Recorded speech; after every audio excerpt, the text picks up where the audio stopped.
വലിയ ബന്ധങ്ങൾക്ക് ചെറിയ തുടക്കം. Osra golden diamonds. Believe in purity. Perinthalmanna road, Pattambi.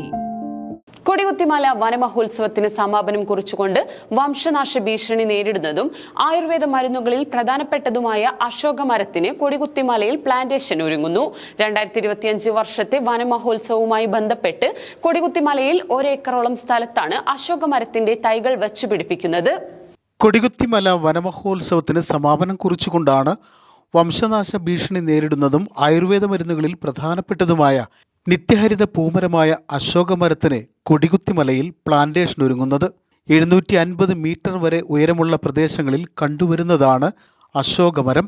2025 വർഷത്തെ വനമഹോത്സവവുമായി ബന്ധപ്പെട്ടാണ് കൊടികുത്തിമലയിൽ വിവിധ പ്രവർത്തനങ്ങൾ നടത്തിയത്. ഇതിൻ്റെ സമാപനമായി 2 ദിവസങ്ങളിൽ 1 ഏക്കറോളം സ്ഥലത്താണ് അശോകമരത്തിൻ്റെ തൈകൾ വെച്ച് പിടിപ്പിച്ചത്.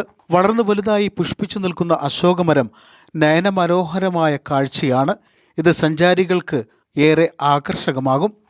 പരിസ്ഥിതി പ്രവർത്തകൻ ബാലകൃഷ്ണൻ മാസ്റ്ററും നാച്ചുറൽ എവർഗ്രീൻ റെസ്ക്യൂ ഫാമിലിയുടെ പ്രവർത്തകരുമാണ് പ്ലാന്റിംഗ് പ്രവൃത്തികൾ 2 ദിവസങ്ങളിലായി നടത്തിയത്. പരിപാടിയുടെ ഉദ്ഘാടനം വനസംരക്ഷണ സമിതി പ്രസിഡന്റ് യൂസുഫ് പിലാക്കാടൻ നിർവഹിച്ചു.